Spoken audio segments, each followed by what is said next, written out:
Hi friends, good morning. ಇದು ಬಂದು ಬುಧವಾರದ vlog ಆಗಿರುತ್ತೆ. ಬುಧವಾರ ಬೆಳಗ್ಗೆನೇ ವ್ಯಾಪಾರಕ್ಕೆ ಹೋಗೋಣ ಅಂತ ಬಸ್ ಬಂದಿತ್ತು. ಹಾಗಾಗಿ ಬಸ್ ಹತ್ಕೊಂಡು ಹೊರಟೆ. ನಾನು ಇಲ್ಲೋ ಒಂದು ಊರಿಗೆ ವ್ಯಾಪಾರಕ್ಕೆ ಬಂದಿದ್ದೀನಿ. ಕರೆದವರೇ ಇಲ್ಲ ಫ್ರೆಂಡ್ಸ್, ನಿಜವಾಗ್ಲೂ ಯಾವ ಊರು ಅಂತಲೇ ಕರೆದಿಲ್ಲ. ಫಸ್ಟೇ ಒಬ್ಬರು ಇಳಿಸಿದ್ರು, ಏನೂ ತಗೊಂಡಿಲ್ಲ. ಅದೇನಾಗುತ್ತೆ ಅಂದರೆ ಯಾರಾದರೂ ಒಬ್ರು ಇಳಿಸ್ಬಿಟ್ಟು ಮತ್ತೆ ಹಂಗೆ ಹತ್ತಿಸ್ಬಿಟ್ರೆ ಬೋಣಿ ಮಾಡ್ದಲೆ ಆವತ್ತಿನ ದಿನ ಎಲ್ಲ ಹಾಗೆ ಆಗುತ್ತೆ ಹೇಳ್ಬೇಕಂದ್ರೆ. ಅದಕ್ಕೋಸ್ಕರ ತುಂಬ ಬೇಜಾರಾಯಿತು ಅಂತ ಹೇಳ್ಬಿಟ್ಟು ಬಂದು ಕೂತ್ಕೊಂಡೆ ಒಂದು ಕಡೆ. ಆಮೇಲೆ ಇಲ್ಲೊಬ್ರು ಕರೆದ್ರು ನನ್ನನ್ನು, ಬಾ ಇಲ್ಲಿ ಬಟ್ಟೆ ತೊಗೋತೀವಿ ಅಂತ ಹೇಳ್ಬಿಟ್ಟು. ಸರಿ ಅಂತ ಹೇಳ್ಬಿಟ್ಟು, ಬಿಡು ಬೆಳಗ್ಗೆನೇ ಕರಿತಾವ್ರಲ್ಲ ಅಂತ ಹೇಳ್ಬಿಟ್ಟು ಹೋದೆ. ಈ ತಾತ ಏನೇನೋ ಕಷ್ಟ ಸುಖ ಮಾತಾಡ್ಕೊಂಡು ಕೂತಿತ್ತು. ಇವ್ರ ಮಗಳು ನನ್ನ ಹತ್ರ ಬಟ್ಟೆ ತಗೊಂಡ್ರು, ಒಂದು 300 ರೂಪೀಸ್ ಬಟ್ಟೆ ತಗೊಂಡ್ರು. ಆಮೇಲೆ ಇಲ್ಲೊಂದು ಬೆಕ್ಕು ಆಟ ಆಡ್ತಾಯಿತ್ತು. ಹಾಗಾಗಿ ಅದೊಂದು ವೀಡಿಯೋ ಮಾಡ್ಕೊಂಡೆ. ನನಗೇನೋ ಗೊತ್ತಿಲ್ಲ, ಒಂಥರ ತಲೆನೇ ಕೆಟ್ಟೋ ಹಾಗಾಗೋಯ್ತು. ಅವರು ಎಲೆಡ್ಕೆ ತಿಂತಾಯಿದ್ರು. ನನಗೆ ಹೆಂಗಾಯಿತು ಅಂದರೆ ಬೆಳಗ್ಗೆನೇ ಒಂಥರ ಫುಲ್ ಬೇಜಾರಾಗೋಯ್ತು. ಅದಕ್ಕೆ ನಾನಂದೆ, ಕೊಡಿ ಇಲ್ಲಿ ಒಂದು ಎಲೆನೋ ಅಡಿಕೆ ಸುಣ್ಣ ಕೊಡಿ ಅಂತ ಹೇಳ್ಬಿಟ್ಟು. ತಿಂದಿಲ್ಲ, ಏನಿಲ್ಲ, ಸುಮ್ಮನೆ ಈಸ್ಕೊಂಡು ತಿಂದೆ. ಅಂದರೆ ಒಂಥರ ಒಂದೊಂದು ದಿವಸ ಬೇಜಾರಾಗ್ಬಿಟ್ರೆ ನನಗೆ ಏನು ಮಾಡಬೇಕು ಅಂತಲೇ ಗೊತ್ತಾಗಲ್ಲ. ಈ ಎಲೆಡ್ಕೆ ತಿಂದಿದ ತಕ್ಷಣ ಒಂಥರ ತಲೆ ಸುತ್ತುತ್ತೆ ಗೊತ್ತಾ. ಅಂದರೆ ಅದು ತಿಂದು ಅಭ್ಯಾಸ ಇಲ್ಲ ನನಗೆ. ಯಾವತ್ತೂ ಅಪರೂಪಕ್ಕೆ ಒಂದು ಸರಿ ತಿಂತೀನಿ ನೋಡಿ. ಇಲ್ಲಿ ಅಲ್ಲಿಂದ ಇನ್ನೊಂದು ಊರಿಗೆ ಹೊರಟೋ ನಡಿಬೇಕು ತುಂಬ ದೂರ. ಹಾಗಾಗಿ ಎಲೆಡ್ಕೆ ತಿಂದ್ಕೊಂಡು ಮಾತಾಡ್ಕೊಂಡು ನನ್ನಷ್ಟಕ್ಕೆ ನಾನೇ ಹೋಯ್ತಾ ಇದ್ದೆ. ಒಂದೊಂದು ದಿವಸ ಮಾತ್ರ ನಿಜವಲ್ಲೂ ನನಗೆ ನಡೆಯೋದಕ್ಕೆ ತುಂಬ ಖುಷಿಯಾಗುತ್ತೆ. ಎಷ್ಟು ದೂರನಾದರೂ ನಡಿತೀನಿ, 10 ಕಿಲೋಮೀಟ್ರ್ವರೆಗೂ ನಡಿತೀನಿ. ಒಂದೊಂದು ದಿವಸ ಅಂತೂ ತುಂಬ ಬೇಜಾರಾಗಿಬಿಡುತ್ತೆ. ಹಾಗಾಗಿ ನಡ್ಕೊಂಡು ಹೋಗ್ತಾಯಿದ್ದೋ. ಮತ್ತು ನೋಡಿ, ಇದು ಒಂದು ದೇವಸ್ಥಾನ, ತುಂಬ ಹಳೇ ಕಾಲದ ದೇವಸ್ಥಾನ. ಇದು ಎಷ್ಟೋ ವರ್ಷದ ದೇವಸ್ಥಾನ ಅಂತೆ. ಇದು ನೋಡಿ, ಫಸ್ಟೆಲ್ಲ ಕಲ್ಗಳಿಂದ ಜೋಡಿಸಿದ್ದಾರೆ, ಮೇಲೆ ದೇವಸ್ಥಾನ ಕಟ್ಟಿದ್ದಾರೆ. ಮತ್ತು ಇದರ ಆಪೋಸಿಟ್ ನೋಡಿ, ಇದು ಎಷ್ಟು ಚೆನ್ನಾಗಿದೆ ಅಂತ ಹೇಳ್ಬಿಟ್ಟು. ಈ ಊರು ಕೂಡ ಅಷ್ಟೇ, ತುಂಬ ಚೆನ್ನಾಗಿದೆ. ತುಂಬ ಹಳೇ ಕಾಲದ ಮನೆಗಳು. ನಾನು ಇದೊಂದು ಸ್ವಲ್ಪ ಮಾತ್ರ ವೀಡಿಯೋ ಮಾಡಿಕೊಂಡು, ಹಾಗೆ ಈ ಊರಲ್ಲೂ ಬೋಣಿಯಾಗಿಲ್ಲ. ಇದು 2ನೇ ಊರು ಹೇಳ್ಬೇಕಾದ್ರೆ. ಇದು 2ನೇ ಊರು ನಾನು ವ್ಯಾಪಾರಕ್ಕೆ ಬಂದಿದ್ದು. ಬೋಣಿನೇ ಆಗಿಲ್ಲ. ತುಂಬ ಬೇಜಾರಾಗೋಯ್ತು. ಹಾಗೆ ನಡ್ಕೊಂಡು ಹೋಗ್ತಾಯಿದ್ದು ಕೆರೆ ಏರಿ ಮೇಲೆ. ಈ ಕೆರೆ ತುಂಬ ನೋಡಿ ಫುಲ್ಲು ತಾವರೆ ಹೂವು. ಅಂದರೆ ಈಗ ವರಮಹಾಲಕ್ಷ್ಮಿ ಹಬ್ಬ ಬರ್ತಾ ಇದೆಯಲ್ಲ, ಹಾಗಾಗಿ ಕಿತ್ತಿಲ್ಲ ಅಂತ ಅನಿಸುತ್ತೆ. ಮತ್ತು ಕೆರೆಯಲ್ಲಿ ನೀರಿಲ್ಲ. ಅಂದರೆ ತಾವರೆ ಹೂವು ಮಾತ್ರ ಸಿಕ್ಕಾಪಟ್ಟೆ ಬಿಟ್ಟವೆ. ನೋಡಿದ ತಕ್ಷಣ ದೃಷ್ಟಿಯಾಗುತ್ತೆ, ಅಷ್ಟೊಂದು ಹೂ ಇದ್ದಾವೆ. ನಾನು ನಿಮಗೆ ಲಾಸ್ಟಲ್ಲಿ, ಈ ವಿಡಿಯೋ ಲಾಸ್ಟಲ್ಲಿ ತೋರಿಸ್ತೀನಿ. ಯಾಕಂದರೆ ಅದರೊಳಗಡೆ ನಾವು ಇಳಿದಿದ್ದೋ, ಹಾಗಾಗಿ ಅದು ನೆಕ್ಸ್ಟ್ ತೋರಿಸ್ತೀನಿ ನೋಡಿ. ನಿಮಗೆ ನೋಡಿ ಹೂಗಳು ಎಷ್ಟು. ಆಮೇಲೆ ದಪ್ಪ ಹೂವು, ಏನು ಸಣ್ಣ ಹೂವು ಅಲ್ಲ ಇದು, ತುಂಬ ದಪ್ಪ ಹೂವು. ಈ ಎಲೆ ಎಲ್ಲ ತುಂಬ ಮಂದ ಇರುತ್ತೆ ನೋಡಿ, ಹೂವಿನ ಎಲೆಗಳು. ಆ ಥರ ಹೂವು ಇದು. ತುಂಬ ಚೆನ್ನಾಗಿದ್ದು. ಹಾಗೆ ನಡ್ಕೊಂಡು ಮುಂದಕ್ಕೆ ಹೋದೋ. ನಾನು ನಮ್ಮಮ್ಮ ಮಾತಾಡ್ಕೊಂಡು ಹೋಗ್ತಾಯಿದ್ದೋ. ಅಯ್ಯೋ ಏನು ಹಿಂಗಾಯಿತು, ಸುಮ್ಮನೆ ಬಂದು ಒಂದೊಂದು ದಿವಸ ಹೇಗಂದರೆ ಒಂಥರ ಜಂಗ್ಲಿ ಊರುಗಳಿಗೆ ಹೊಂಟೋಗಂಗಾಗುತ್ತೆ. ಅಲ್ಲಿ ಪರಿಚಯ ಇಲ್ಲಾಂದರೆ ಯಾರೂ ಕರೆಯೋದಿಲ್ಲ. ಹೊಸ ಊರುಗಳಿಗೆ ಸಾಮಾನ್ಯವಾಗಿ ನಾವು ಹೋಗೋದೇ ಇಲ್ಲ. ಹೊಸ ಊರಿಗೆ ಹೋದರೆ ವ್ಯಾಪಾರನೇ ಆಗೋಲ್ಲ. ಮತ್ತು ನೋಡಿ, ಈ ಊರು ಎಲ್ಲ ಸುತ್ತಿಬಿಟ್ಟು ಬಂದು ಸ್ಕೂಲ್ ಮುಂದೆ ಕೂತಿದ್ದೀನಿ ನಾನು. ಇಲ್ಲೊಂದು ಸ್ಕೂಲ್ ಇದೆ. ಈ ಸ್ಕೂಲಲ್ಲಿ ಆದರೆ ಸ್ಟೂಡೆಂಟ್ ಇಲ್ಲ. ಹಳ್ಳಿ ಕಡೆ ತುಂಬ ಸ್ಕೂಲ್ಗಳು ಮುಚ್ಚಿಬಿಟ್ಟಿದ್ದಾರೆ. ಹಾಗಾಗಿ ಸ್ಕೂಲ್ ಮುಂದೆ ಬಂದು ಕೂತ್ಕೊಂಡೆ. ಆಮೇಲೆ ನಮ್ಮಮ್ಮ ಅಂತೂ, ಬಾ ಕೆರೆ ಹತ್ರ ಹೋಗೋಣ, ಹಂಗೂ ವ್ಯಾಪಾರ ಇಲ್ಲ ಹಿಂಗೂ ವ್ಯಾಪಾರ ಇಲ್ಲ, ಬಾ ಅದರೊಳಗಡೆ ಹೋಗೋಣ ಅಂತ ಹೇಳ್ಬಿಟ್ಟು. ಅಂದರೆ ನಮಗೆ ಸ್ವಲ್ಪ ಹೂ ಕೊಡಬೇಕಿತ್ತಂತೆ ನಮ್ಮಮ್ಮ ಯಾರಿಗೋ. ಅದು ಒಬ್ಬರು ದೇವಸ್ಥಾನ ಅವ್ರು ಇದ್ದಾರೆ, ಅವರು ಪರಿಚಯ. ತಗೊಂಡೋಗಿ ದೇವ್ರಿಗೆ ಕೊಟ್ಟರೆ ಒಳ್ಳೇದಾಗುತ್ತೆ ಅಂತ ಹೇಳ್ಬಿಟ್ಟು ನಮ್ಮಮ್ಮ ಅವ್ರಿಗೆ ಕೊಡೋಣಂತೆ, ಬಾ ಹೂ ಕಿತ್ಕೊಳ್ಳೋಣ ಅಂತ ಹೇಳ್ಬಿಟ್ಟು ಇದ್ರೊಳಗೆ ಕರ್ಕೊಂಡು ಹೋಯ್ತಾ. ಇಲ್ಲಿ ನೋಡಿ ಈ ಜಾಗ ಹೇಗಿದೆ ಅಂತ ಹೇಳ್ಬಿಟ್ಟು. ಇದು ಒಂದೊಂದು ಸರಿ ಇದರಲ್ಲಿ ಫುಲ್ಲು ತುಂಬ ಹೋಗ್ಬಿಟ್ಟಿರುತ್ತೆ ಮಳೆ ಬಂದರೆ ನೀರು. ಇಲ್ಲಾಂದರೆ ನೀರು ಇರೋದಿಲ್ಲ ಇದರಲ್ಲಿ. ನೋಡಿ, ಇಲ್ಲಿ ಇದು ನೋಡೋಕೆ ಮಾತ್ರ ಇಲ್ಲಿ ನೀರಿಲ್ಲ ಅಲ್ವಾ. ಅಲ್ಲಿ ಮುಂದೆ ಹೋಗಿ ಕಾಲಿಟ್ಟಿದ ತಕ್ಷಣ ಉಣ್ಕೊಬಿಡ್ತೀವಿ, ಆ ಥರ ಆಗಿದೆ. ನಾನು ಇದನ್ನು ತಾವರೆ ಹೂವಿಂದು ಬೀಜ ಇರುತ್ತಲ್ಲ, ಹೂ ಎಲ್ಲ ಅರಳಿ, ಈಗ ನೋಡಿ ಇಲ್ಲಿ ಕಾಣಿಸ್ತಾ ಇದೆ ನೋಡಿ ಹೂವಿನ ಬೀಜಗಳು ಈ ಥರ. ಅದನ್ನೆಲ್ಲ ನಾನು ಸ್ವಲ್ಪ ಇದಕ್ಕೆ ಹಾಕ್ಕೊಂಡಿದ್ದೀನಿ, ಅಂದರೆ ಸೆರಗೊಳಗಡೆ ಹಾಕ್ಕೊಂಡಿದ್ದೀನಿ ಎಲ್ಲನೂ. ಅದನ್ನು ಒಣಗಿಸ್ಬಿಟ್ಟು, ಅಂದರೆ ಈ ಮಕ್ಕನ ಬರುತ್ತೆ ನೋಡಿ, ಆ ಥರ ಅದನ್ನು ಒಣಗಿಸ್ಬೋದು. ಒಣಗಿಸ್ಬಿಟ್ಟು ಮಕ್ಕನ ತೆಗಿಬೋದು. ಆದರೆ ತುಂಬ ದಿನ ಒಣಗಿಸ್ಬೇಕು. ಸೇಮ್ ಮಕ್ಕನೇ ಸಿಗುತ್ತೆ. ತುಂಬ ಈ ಕೆರೆ ತುಂಬ ಬರೀ ಅದೇ ಇದ್ದಾವೆ, ಯಾರೂ ತಿನ್ನಲ್ಲ ಅನಿಸುತ್ತೆ. ಒಂದು ಅಜ್ಜಿ ನಾವು ಹೋಗ್ಬೇಕಾದ್ರೆ ಕಿತ್ಕೊಂಡು ಹೋಯ್ತಾಯಿತ್ತು. ಅದನ್ನು ನೋಡಿಬಿಟ್ಟು ನಾನು ಬಂದಿದ್ದು ಇಲ್ಲಿಗೆ. ಅಂದರೆ ಹೂ ಬೇಕು ಅಂತ ಹೇಳ್ಬಿಟ್ಟು ಬಂದಿದ್ದು. ಇದು ನೋಡಿ ಎಷ್ಟು ಚೆನ್ನಾಗಿ ಅರಳು ನಿಂತೈತೆ ಅಂದರೆ ಅಷ್ಟು ಚೆನ್ನಾಗಿ ಅರಳು ನಿಂತಿತ್ತು. ಆ ಜಾಗದಲ್ಲಿ ಕಾಲಿಟ್ಟರೆ ಉಣ್ಕೋತಾ ಇದ್ವಿ. ಮತ್ತು ಒಂದು ಸ್ವಲ್ಪ ಹೂ, ಒಂದು 7-8 ಹೂ ಕಿತ್ಕೊಂಡು ನಾವು ಅಲ್ಲಿಂದ ಹೊರಟ್ವಾ. ಹಂಗೆ ಮುಂದೆ ಹೋದರೂ ಅಷ್ಟೇ ಅಷ್ಟು ಚೆನ್ನಾಗಿ ಹೂಗಳಿದ್ದಾವೆ. ಮತ್ತು ಇಲ್ಲಿ ಏನು ಗೊತ್ತಾ, ಅದು ಇದು ಏನೇನೋ ಮಾಡ್ಸಾಕ್ಬಿಟ್ಟಿದ್ದಾರೆ ಈ ಮಡಿಕೆ ಕುಡಿಕೆಗೆಲ್ಲ.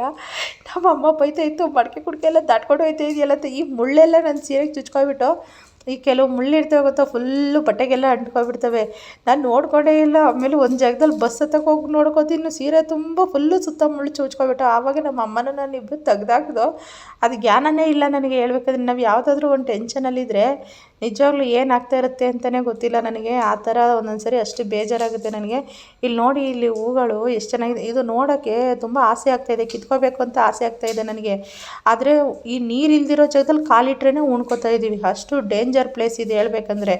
ಸರಿ ಅಂತ ಹೇಳ್ಬಿಟ್ಟು ನಾವು ಆಮೇಲೆ ಹೂವೆಲ್ಲ ಕಿತ್ಕೊಂಡು ಗೇಟಿಗೆ ಬಂದಿದ ತಕ್ಷಣ ಬಸ್ ಸಿಕ್ತು. ಆಮೇಲೆ ಸರಿ ಅಂತ ಹೇಳ್ಬಿಟ್ಟು ಬಸ್ ಹತ್ಕೊಂಡು ಹೊರಟು ಹೋಗ್ಬಿಟ್ಟು ಈ ಬ್ಯಾಗಂತೂ ಸಿಕ್ಕಾಪಟ್ಟೆ ಇರೋ ಬರೋ ಬಟ್ಟೆ ಎಲ್ಲ ತುಂಬ್ಕೊಬಿಟ್ಟಿದ್ದೀನಿ. ನಮ್ಮ ಅಮ್ಮ ಬೇರೆ ಬೈತೈತೆ, ಇರೋ ಬರೋ ಬಟ್ಟೆ ಎಲ್ಲ ಎರಡೆರಡು ಬಟ್ಟೆ ತಂದಾಗ ವ್ಯಾಪಾರ ಆಗುತ್ತೆ, ಬ್ಯಾಗ್ ತುಂಬ ತುಂಬ್ಕೊಂಡ್ಬಂದಾಗ ವ್ಯಾಪಾರನೇ ಆಗಲ್ಲ, ಸುಮ್ಮನೆ ಓದ್ಕೊಂಡು ಸಾಯ್ತೀಯಲ್ಲ ಅಂತ ಹೇಳ್ಬಿಟ್ಟು ನಮ್ಮ ಅಮ್ಮನೂ ಬೈತೈತೆ.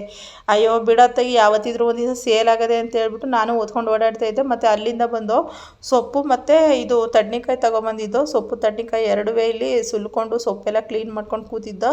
ಇದು ನಮ್ಮ ಅಮ್ಮ ಅಲ್ಲ, ನನ್ನ ಫ್ರೆಂಡು ಮತ್ತು ನಾನು ಇಲ್ಲಿ ಕೂತಿರೋದು. ಅಂದರೆ ಒಂದೊಂದು ದಿವಸ ನನ್ನ ಫ್ರೆಂಡ್ ಸಿಗ್ತಾರೆ, ಒಂದೊಂದು ದಿವಸ ಸಿಗೋದಿಲ್ಲ. ಹಾಗಾಗಿ ಮತ್ತು ನಾನು ಮಾರ್ನಿಂಗ್ ತಿಂಡಿಗೆ ಅಂತ ಹೇಳ್ಬಿಟ್ಟು ಅಕ್ಕಿ ರೊಟ್ಟಿ ಮಾಡೋಣ ಅಂತ ಹೇಳ್ಬಿಟ್ಟು ಇಲ್ಲಿ ಹಸಿಟ್ಟನ್ನ ಕಲಿಸ್ತಾ ಇದ್ದೆ. ಅನ್ನನ ರುಬ್ಬಿಟ್ಟು, ಅಂದರೆ ಅನ್ನ ಇರಲಿಲ್ಲ ನಮ್ಮ ಮನೇಲಿ, ಅನ್ನ ಮಾಡಿಬಿಟ್ಟು ಬಿಸಿ ಅನ್ನನ ಅದನ್ನು ಸ್ವಲ್ಪ ನಾನು ರುಬ್ಕೊಂಡು ಹಸಿಟ್ಟನ್ನ ಕಲಿಸ್ತಾ ಇದ್ದೀನಿ. ಮತ್ತು ಇನ್ನೊಂದು ಸೈಡ್ಗೆ ಪಲ್ಯ ಮಾಡೋಣ ಅಂತ ಹೇಳ್ಬಿಟ್ಟು ಇಟ್ಟಿದ್ದೀನಿ. ನನಗೆ ಈ ಅಕ್ಕಿ ರೊಟ್ಟಿ ಮತ್ತು ಆಲೂಗೆಡ್ಡೆ ಪಲ್ಯ ಅಂದರೆ ತುಂಬ ಇಷ್ಟ ಫ್ರೆಂಡ್ಸ್. ನಿಜವಾಗ್ಲೂ ಇದೇನು ಕಾಂಬಿನೇಷನ್ ಅಂತ ಹೇಳ್ಬೋದು ನೀವು. ನಿಜ, ನನಗೆ ಅಕ್ಕಿ ರೊಟ್ಟಿ ಆಲೂಗೆಡ್ಡೆ ಪಲ್ಯ ಅಂದರೆ ಏನೋ ಗೊತ್ತಿಲ್ಲ, ಒಂಥರ ತುಂಬ ಅಂದರೆ ತುಂಬ ಇಷ್ಟ. ಅದಕ್ಕೋಸ್ಕರ ನಾನು ಮನೇಲಿದ್ದಾಗ ಮಾತ್ರ ಈ ಥರ ಮಾಡ್ತೀನಿ, ಅಂದರೆ ಫ್ರೀ ಇರ್ತೀನಲ್ಲ. ಹಾಗಾಗಿ ಈಗ ವ್ಯಾಪಾರಕ್ಕೆ ಹೋಗ್ಬೇಕಾದ್ರೆ ಎಲ್ಲ ರೈಸ್ ಐಟಮ್ಗಳಲ್ಲಿ ಜಾಸ್ತಿ ತಿಂಡಿ ಮಾಡ್ತೀನಿ. ಈ ರೊಟ್ಟಿ ಚಪಾತಿ ಅಂಥವೆಲ್ಲ ಮನೇಲಿದ್ದಾಗಲೇ ನಾನು ಜಾಸ್ತಿ ಮಾಡೋದು. ಇವಾಗ ನೋಡಿ, ಇಲ್ಲಿ ಎಣ್ಣೆ ಬಿಸಿಯಾಗಿದೆ. ಎಣ್ಣೆ ಬಿಸಿಯಾದ ನಂತರ ನಾನು ಇದಕ್ಕೆ ಸ್ವಲ್ಪ ಕಡಲೆಬೇಳೆ ಮತ್ತು ಕರಿಬೇವಿನ ಸೊಪ್ಪನ್ನ ಎರಡನ್ನೂ ಹಾಕ್ತೀನಿ. ಅಂದರೆ ಎರಡು ನೀಟಾಗಿ ಅದು ಫ್ರೈ ಆಗಬೇಕು, ಎಣ್ಣೆಲೇ ಫ್ರೈ ಆಗಬೇಕದು. ಅದು ಎಣ್ಣೆಲಿ ಸ್ವಲ್ಪ ಫ್ರೈ ಆದ ನಂತರ ನಾನು ಏನು ಕಟ್ ಮಾಡಿ ಇಟ್ಕೊಂಡಿದ್ದೀನಲ್ಲ ಆ ಐಟಮ್ನ ಆಮೇಲೆ ಹಾಕ್ತೀನಿ. ಈ ಕಡಲೆಬೇಳೆ ಅಷ್ಟೇ ಜಾಸ್ತಿ ಫ್ರೈ ಮಾಡೋಕ್ಕೆ ಹೋಗಬಾರ್ದು, ತೀರಾ ಕುರುಮ್ ಅನ್ನೋ ಮಟ್ಟಕ್ಕೆ ಫ್ರೈ ಮಾಡೋಕ್ಕೆ ಹೋಗಬಾರ್ದು. ಬೇರೆದಕ್ಕೆ ಈ ಚಿತ್ರಾನ್ನ ಪುಳಿಯೋಗರೆಗೆಲ್ಲ ಓಕೆ, ಆದರೆ ಈ ಪಲ್ಯಗಳಿಗೆಲ್ಲ ಆ ಥರ ಹಾಕೋಕ್ಕೆ ಹೋಗಬಾರ್ದು, ಮಾಡೋಕ್ಕೆ ಹೋಗಬಾರ್ದು. ಅದೇನಾಗುತ್ತೆ ಅಂದರೆ ಒಂಥರ ಕಟ್ರುಮ್ ಅಂತ ಇದ್ರೆ ಅಷ್ಟೊಂದು ಟೇಸ್ಟ್ ಇರೋದಿಲ್ಲ. ಹಾಗಾಗಿ ಇಲ್ಲಿ ನೋಡಿ, ನಾನು ಒಂದು ಲೈಟಾಗಿ ಒಂದು ಹಂತಕ್ಕೆ ಇದನ್ನು ಬೇಯಿಸ್ಕೊಂಡಿದ್ದೀನಿ. ಇವಾಗ ನೋಡಿ, ಇಲ್ಲಿ ಹಾಕ್ತಾಯಿದ್ದೀನಿ ಈರುಳ್ಳಿ ಮತ್ತು ಹಸಿಮೆಣ್ಸಿನ್ಕಾಯಿ ಎರಡನ್ನೂ ಹಾಕ್ಬಿಟ್ಟು ನೀಟಾಗಿ ಇದನ್ನು ಬಾಡಿಸ್ಕೊಂಡು ಇದ್ರ ಹಿಂದೆನೇ ನಾನು ಅರಿಶಿನ ಮತ್ತು ಉಪ್ಪನ್ನು ಎರಡನ್ನೂ ಸೇರಿಸ್ತಾ ಇದ್ದೀನಿ.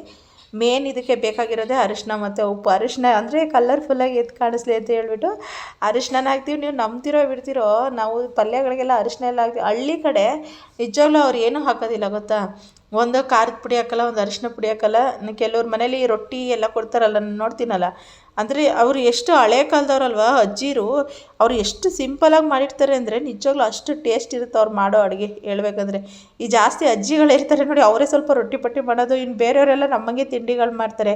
ಇವಾಗ ಈರುಳ್ಳಿ ಎಲ್ಲ ಫ್ರೈ ಆದಮೇಲೆ ನಾನಿಲ್ಲಿ ಆಲೂಗೆಡ್ಡೆ ಬೇಯಿಸಿ ಅದನ್ನು ಸಿಪ್ಪೆ ಸುಲಿದು ರೆಡಿ ಮಾಡಿಟ್ಟಿದ್ದೆ. ಇವಾಗ ಅದನ್ನು ಹಾಕ್ಕೊಂಡು ಇಲ್ಲಿ ನೀಟಾಗಿ ಮಿಕ್ಸ್ ಮಾಡ್ಕೊತಾ ಇದ್ದೀನಿ.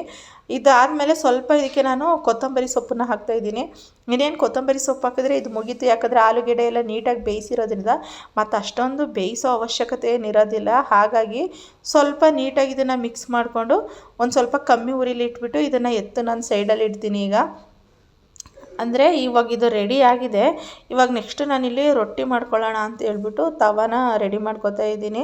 ಅಕ್ಕಿ ರೊಟ್ಟಿ ಮಾಡೋಕ್ಕೆ ಅಂದರೆ ಯಾವ ತವ, ಈ ನಾನ್ ಸ್ಟಿಕ್ ತವಾದಲ್ಲಿ ಬೇಕಾದರೂ ಮಾಡ್ಬೋದು ಅಕ್ಕಿ ರೊಟ್ಟಿ, ಆದರೆ ಸಿಕ್ಕಾಪಟ್ಟೆ ಟೈಮ್ ಹಿಡಿಯುತ್ತೆ, ಯಾಕಂದರೆ ಅದಕ್ಕೆ ತವ ತುಂಬ ಬಿಸಿ ಆಗಬೇಕಲ್ಲ.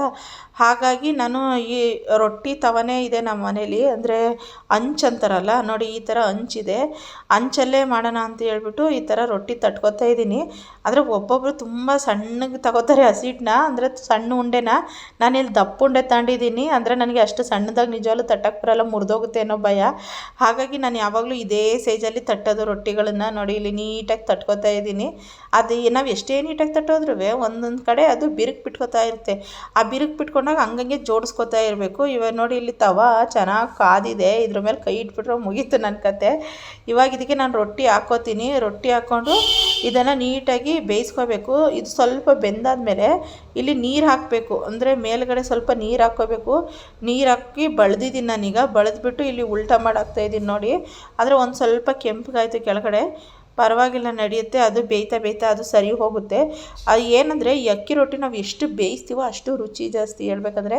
ಹಂಗಂಗೆ ಸುಮ್ಮನೆ ಹಿಂಗೆ ಬೇಯಿಸಿದ್ವಾ ಹಿಂಗೆ ಎತ್ತಿಟ್ಟಿದ್ವಾ ಅಂದರೆ ಅದು ಬೆಂದಿರಲ್ಲ, ಒಂಥರ ಹಸಿಟ್ಟು ತಿಂದಂಗೆ ಆಗುತ್ತೆ. ಹಾಗಾಗಿ ಯಾವಾಗಲೂ ಅಷ್ಟೇ ಅಕ್ಕಿ ರೊಟ್ಟಿನ ನೀಟಾಗಿ ಬೇಯಿಸಬೇಕು. ಈ ಅಕ್ಕಿ ರೊಟ್ಟಿ ಜೊತೆ ನಿಜವಲ್ಲೂ ಯಾವ ಪಲ್ಯ ತಿಂದರೂ ಚೆನ್ನಾಗಿರುತ್ತೆ. ನಾನಿಲ್ಲಿ ಸ್ವಲ್ಪ ಮಂದನೇ ಒತ್ತಿದ್ದೀನಿ ರೊಟ್ಟಿನ. ಇಲ್ಲಿ ನೋಡಿ ಯಾವ ಥರ ಬಂದಿದೆ ಅಂತ ಹೇಳ್ಬಿಟ್ಟು. ತುಂಬ ಚೆನ್ನಾಗಿದೆ, ನನಗಂತೂ ಇದು ತುಂಬ ಇಷ್ಟ. ಹಾಗಾಗಿ ನಾನು ತಿಂಡಿ ಎಲ್ಲ ಮಾಡಿ ಮಕ್ಳು ಸ್ಕೂಲಿಗೆ ಕಳಿಸಿ ಮತ್ತು ನನಗೆ ಕಿವಿ ನೋವಿತ್ತು ಅಂತ ಹೇಳ್ಬಿಟ್ಟು ನಾನು ಹಾಸ್ಪಿಟ್ಲಿಗೆ ಹೋಗಬೇಕಿತ್ತು. ಹಾಗಾಗಿ ಹಾಸ್ಪಿಟ್ಲಿಗೆ ಹೋಗೋಣ ಅಂತ ಹೋಗ್ತಾ ಇದ್ದೆ. ನನಗೆ ಹಾಸ್ಪಿಟ್ಲಿಗೆ ಹೋಗೋವರೆಗೂ ಒಂಥರ ಭಯ, ಹೋದ್ಮೇಲೆ ಒಂಥರ ಭಯ. ಡಾಕ್ಟ್ರ್ ಏನೇನೋ ಹೇಳ್ಬಿಟ್ರು, ಅದು ಬೇರೆ ಸ್ವಲ್ಪ ತಲೆ ಕೆಟ್ಟೋಯ್ತು ನನಗೆ. ಸರಿ ಅಂತ ಹೇಳ್ಬಿಟ್ಟು ಹಾಸ್ಪಿಟ್ಲಿಗೆ ತೋರಿಸ್ಕೊಂಡು ಅಲ್ಲಿಂದ ನಮ್ಮ ಫ್ರೆಂಡ್ ಮನೆಗೆ ಹೋದೆ. ನಾನು ಅವ್ರ ಅಂಗಡಿಗೆ ಹೋದೆ. ಆಮೇಲೆ ಅವ್ರ ಅಂಗಡಿಯಿಂದ ಅವ್ರ ಮನೆಗೆ ಹೋದೆ. ಅಲ್ಲಿ ಜ್ಯೂಸ್ ಮಾಡಿದ್ಲು ಅವ್ರ ಮಗಳು. ಜ್ಯೂಸ್ ಕುಡಿದ್ಬಿಟ್ಟು ಸುಮಾರು ಹೊತ್ತು ನಾನು ಅವ್ರ ಮನೇಲೇ ಇದ್ದೆ. ಅದು ಏನಂತಾನೆ ನನಗೆ ಗೊತ್ತಿಲ್ಲ. ನಾನು ಹೇಳ್ಬೇಕಂದ್ರೆ ನಾನು ಯಾರ ಮನೆಗಳಿಗೂ ಹೋಗೋಳೇ ಅಲ್ಲ. ಅವ್ರ ಮನೇಲೇ ಕೂತ್ಕೊಂಡು ಸಂಜೆ ಎಲ್ಲ ಟೈಮ್ ಕಳೆದೆ. ನನ್ನ ಬೇಜಾರು ಸ್ವಲ್ಪ ಕಮ್ಮಿ ಆಗೋವರೆಗೂ ಅಲ್ಲಿ ಕೂತ್ಕೊಂಡೆ. ಆಮೇಲೆ ನಮ್ಮಮ್ಮ ಫೋನ್ ಮಾಡಿತು, ಬಾ ಮನೆಗೆ ಅಂತ ಹೇಳ್ಬಿಟ್ಟು. ಆವಾಗ ಎದ್ಬಿಟ್ಟು ಮನೆಗೆ ಹೋಗ್ತಾ ಇದ್ದೀನಿ. ಮತ್ತು ಇದಾಗಿತ್ತು ಇವತ್ತಿನ ವಿಡಿಯೋ ನೋಡಿದ್ದಕ್ಕೆ ತುಂಬ ಥ್ಯಾಂಕ್ಸ್ ಫ್ರೆಂಡ್ಸ್. ಹೀಗೆ ಸಪೋರ್ಟ್ ಮಾಡಿ.